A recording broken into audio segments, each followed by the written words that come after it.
Cameroon, Bandou, Africa, Bandou, through the world, Bandou. Tu as le communiqué de Guibaï de ce côté-là? Non. Ok, bon, je reprends ça pour la gouverne de ceux qui n'ont pas bien saisi. Guibaï Gaïtama demande à Samuel Eto'o-Fils de démissionner ou de céder sa place après ces accusations. Voilà donc la sortie de Guibaï Gaïtama, c'est la quintessence de ce communiqué de presse. Je reprends la lecture pour la gouverne de ceux qui n'ont pas compris.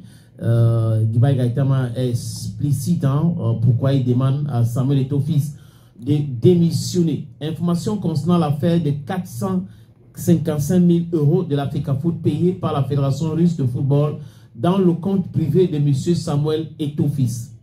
Dans mon communiqué en date du 23 juin 2025, relatif à la saisine par mes soins de la commission d'éthique de la FECAFOOT suite aux révélations de détournement de fonds de la FECAFOOT perpétrés en coaction par le président de cette institution, Samuel Eto'o-Fils, l'ancien secrétaire général Blaise Ndjina et l'ancien coordinateur général des sélections nationales du Cameroun, Benoît Angwa, dans le cadre du match amical Cameroun-Russie du 12 octobre 2023 à Moscou. J'avais fait la promesse de tenir l'opinion publique informée de l'évolution de la procédure engagée pour faire la lumière sur cette scabreuse affaire et établir les responsabilités. À cet égard, je porte à la connaissance de l'opinion publique et des acteurs du football que j'ai introduit ce lundi, dont hier, 7 juin 2025, 2 actes auprès de la FECAFOOT. Premier acte, une lettre de relance de ma requête initiale, 14 jours après son dépôt devant la chambre d'instruction de la commission d'éthique de la FECAFOOT, qui, jusqu'au moment de la publication de ce communiqué d'hier, n'a donné lieu à aucune suite concrète. 2. Une sommation interpellative visant l'application rigoureuse des dispositions de l'article 85 des statuts de la FECAFOOT selon lesquels tout membre d'un organe, d'une commission permanente ou ad hoc de la FECAFOOT chargé d'une opération financière à la FECAFOOT est mise en cause pour malversation sera immédiatement suspendu à titre conservatoire par le comité exécutif jusqu'à la tenue de la prochaine assemblée générale, sans préjudice des poursuites pénales dont il pourrait faire objet sur l'initiative du dit comité. En effet, à la suite de la plainte documentée que j'ai introduite et en application de l'article 85 des statuts de la FECAFOOT, Samuel Eto'o-Fils, président du comité exécutif, président de l'Assemblée générale, et Blaise Ndjina, secrétaire général, devenu par la suite conseiller spécial du président de la FECAFOOT, avec rang de secrétaire général, tous deux, encore en fonction, doivent être suspendus à titre conservatoire, en attendant les conclusions de la saisine de la commission d'éthique. Je tiens à réaffirmer en cette circonstance mon attachement au devoir d'exemplarité dans la gestion de notre patrimoine commun qu'est la FECAFOOT, ainsi que ma détermination à obtenir toute la lumière sur les actes posés par les uns et les autres pendant les opérations financières liées au match amical Russie-Cameroun du 12 octobre 2023 à Moscou. Voilà donc le communiqué signé par Guibaï Gaïtama qui demande la suspension pure et simple de Samuel Eto'o-Fils, président de la Fédération camerounaise de football, après les accusations de détournement, même après la sortie de Mme Céline Eko. Je crois que beaucoup de personnes ne laissent pas cette affaire. On a vu certains lanceurs d'alerte qui sont spécialisés dans le mensonge, qui ont commencé à parler de matchs amicaux Cameroun, Ouzbékistan, Cameroun, Corée du Sud, Cameroun, Mexique. Il y a eu des détournements, il y a eu ceci, il y a eu cela. Donc, on attend donc la conclusion de la justice. S'ils portent plainte, ils peuvent aller au TAS ou à la CAF. Aussi, cette commission, la chambre d'éthique de la Fédération camerounaise de football, parce que c'est là-bas que ça se passe. Ce n'est pas sur les réseaux sociaux, parce que nous avons les juges des réseaux sociaux qui condamnent des gens, qui accusent et qui condamnent directement. Maintenant, dans les tribunaux, c'est plutôt toute autre chose. Donc, Guibaï Gaïtama, c'est de quoi je parle. Il a essayé le procès contre Samuel Eto'o-Fils qui ne lui a pas été favorable. Il a perdu devant l'UTAS plusieurs fois. Cette fois-ci, on espère, on va voir ce que ça va donner, l'évolution de cette histoire. D'autres, comme je vous ai dit, il y a d'autres scandales qui a été mis au jour, à la lumière par certains blogueurs, certains influenceurs, les mêmes qui ont raconté des boubas depuis très longtemps. Donc, on attend voir. Qui est passé de vie à trépas.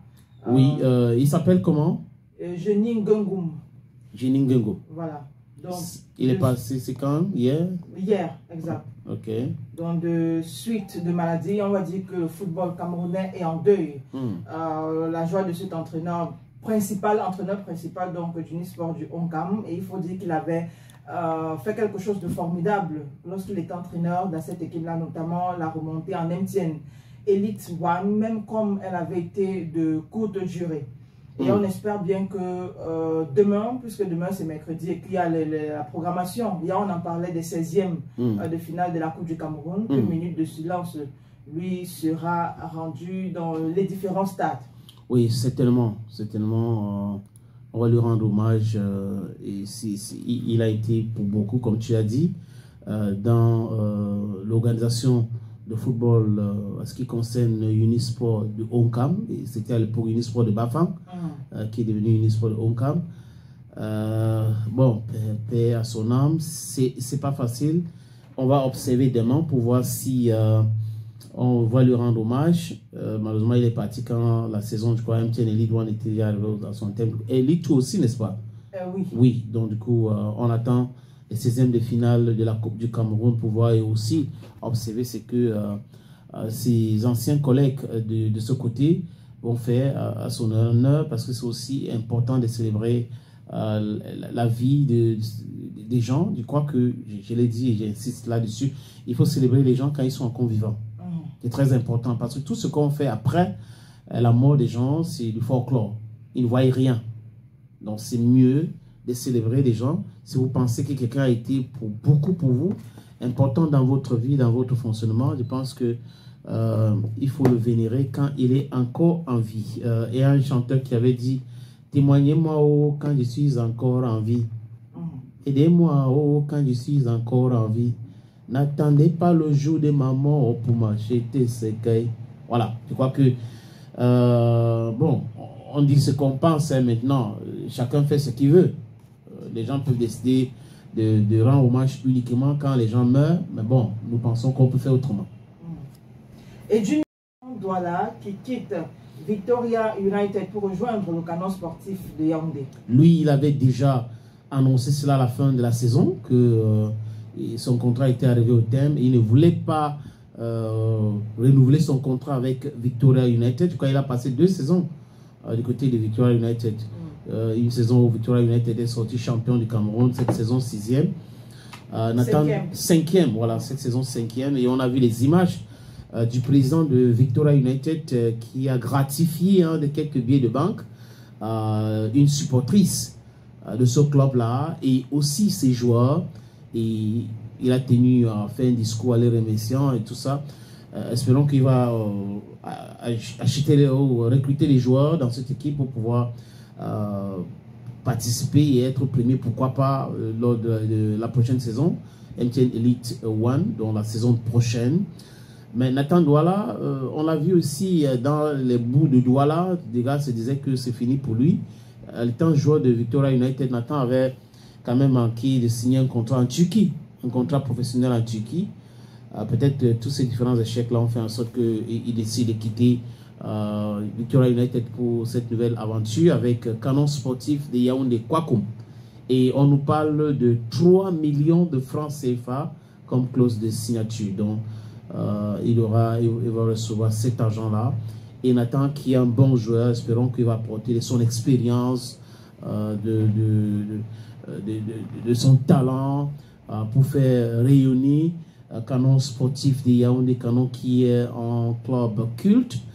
C'est un club qui est respecté, respectable.